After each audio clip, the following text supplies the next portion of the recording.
সবিতা মেয়ের আবদারে আজকে দুপুরের মেনু মুড়ো দিয়ে মুড়ি ঘন্ট। তো আমি আমের আচার দিয়ে মুড়ো ঘন্ট করি। 3 দিন আগে আমি আমের আচার বানিয়েছিলাম। তরজলদি একটা আমের আচার বানিয়ে ফেললাম। একই মশলা দিয়ে, একই তেল, একই সব কিছু মশলা দিয়ে আমি আচারটা বানিয়েছি। সেই আচারটার হাফ আচার আবার লঙ্কা দিয়ে বানিয়ে ফেললাম। এটা হচ্ছে আম লঙ্কা আচার, আর এটা হচ্ছে আমের আচার।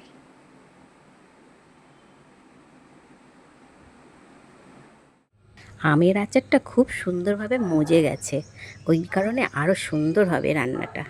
সেই আমের আচার দিয়ে আজ আমি বানাবো মাছের মুড়ো দিয়ে মুড়ি ঘন্ট। আজকে আপনাদের বানিয়ে দেখাবো মাছের মুড়ো দিয়ে মুড়ো ঘন্ট। তার জন্য লাগবে সর্ষের তেল। সর্ষের তেল দিয়ে দিলাম 2 চামচ মতো। ফোড়নে দিলাম সর্ষে, কালো সর্ষে। কালো সর্ষেটা দিয়ে এটা রান্নাটা বানালে কালো সর্ষের ফ্লেভারটা খুব যায় এর সাথে, সেই কারণে কালো সর্ষে দিয়ে আমি এটা বানাবো। সর্ষেটা যখন একটু চটপট করবে তখন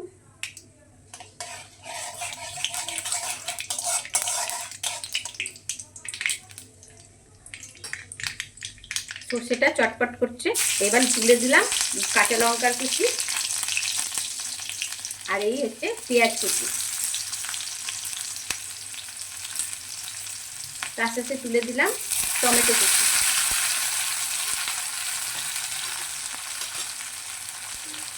টমেটো পেঁয়াজটা যাতে তাড়াতাড়ি গলে যায় তার জন্য দিয়ে দিলাম 1 চামচ নুন। এবার এইটাকে ভালো করে ভাজবো।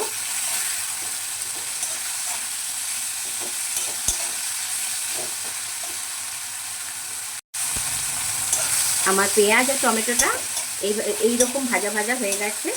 এর মধ্যে এবার তুলে দেবো এই যে নারকেল কুচিগুলো।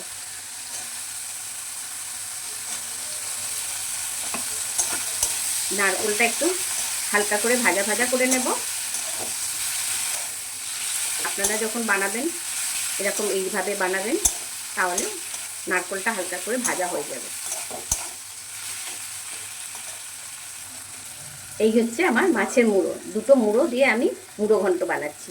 তবে এর মধ্যে একটা টুইস্ট আছে, সেটা হচ্ছে এই যে আমি যে আমের আচার বানিয়েছিলাম মশলাদার, সেই আমের আচার দিয়ে আমি এই মাছের মুড়ো ঘন্টটা বানাবো।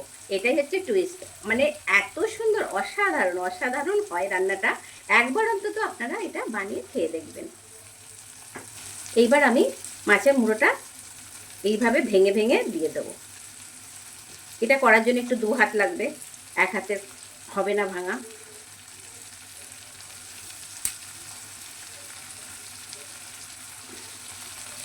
আরও একটা মুড়ো আমি ভেঙে দিয়ে দেবো।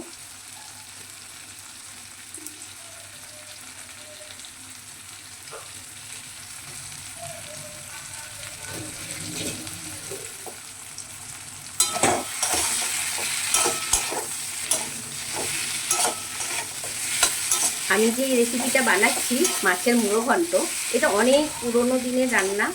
আমি সেই রান্নাটা এখন আবার বানাতে চলে এসেছি। তো এই রান্নার মধ্যে এই আমের আচার দিয়ে রান্নাটা করলে মানে এত সুন্দর রান্না, মানে খেতে অসাধারণ। আঙুল চেটে পুটে যদি আপনার বাড়িতে কোনো গেস্ট এসে যায় তাদেরকেও আপনি এটা বানিয়ে খাওয়াতে পারবেন। এইবার আমি এই আমের আচারটা এর মধ্যে দিয়ে দেবো। খুব সোজা রান্না কিন্তু।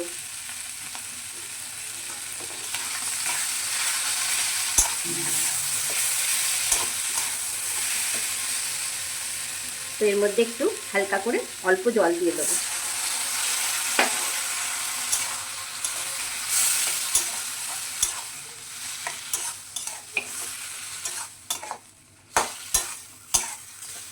এটা এই মুড়ো ঘন্টটার মধ্যে নারকেলটা দিতেই হবে এমন কোনো ব্যাপার না, এটা অপশনাল। আপনার কাছে হাতের কাছে থাকলে দেবেন, না থাকলে না দেবেন, কোনো অসুবিধা নেই। আমার হাতে ছিল বলে আমি এটা দিয়ে দিলাম, তাতে এতে আরেকটু টেস্টটা বেড়ে যাবে, সেই কারণে আমি এটা নারকেলটা দিয়েছি। আপনারা চাইলে নাও দিতে পারেন। তো আমার খুব সহজ পদ্ধতিতে সহজে আমার মাছের মুড়ো ঘন্ট রান্না হয়ে গেল। দেখুন বেশি টাইম লাগলো না, কত কম সময়ে রান্নাটা করা যায় না। রান্না কমপ্লিট। আমি ধনেপাতা কুচিয়ে এটাকে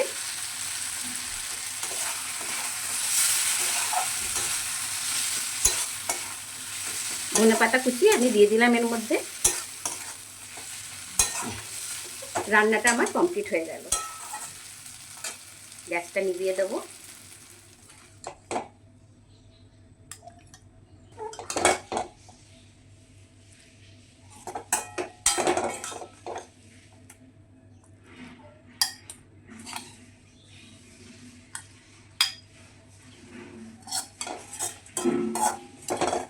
কত সহজে একটা সুস্বাদু মাছের মুড়ো ঘন্ট রান্না হয়ে গেল। গার্নিশিংয়ের জন্য একটুখানি ধনেপাতা ছড়িয়ে দিলাম।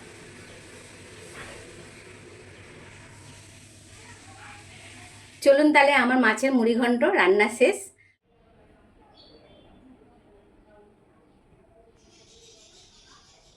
সবিতা মেয়ের আবদারে আজকে দুপুরের মেনু মুড়ো দিয়ে মুড়ি ঘন্ট।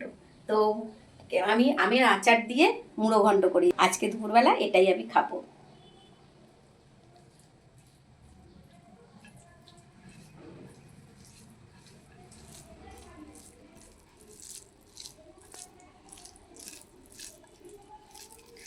আগেকার দিনে মা ঠাকুমারা এইভাবেই মাছের মুড়ো দিয়ে মুড়ো ঘন্ট বানাতো। সেই আমি মা ঠাকুমার কাছে, আমার ঠাকুমার কাছে এই গল্প শুনে আজকে আমার মনে হয়েছে মেয়েকেও আমি একদিন বানিয়ে খাওয়াবো। তো আজকে আমি এটা বানিয়ে খাচ্ছি। তো মেয়ে অফিস থেকে এসে তারপরে এটা খাবে। তো চলুন খাই।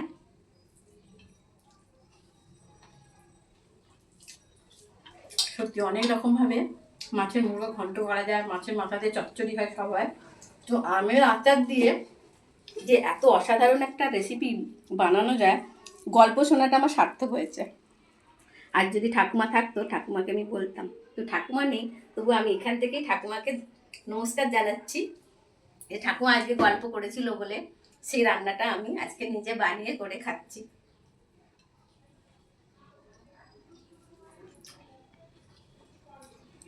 টাটা।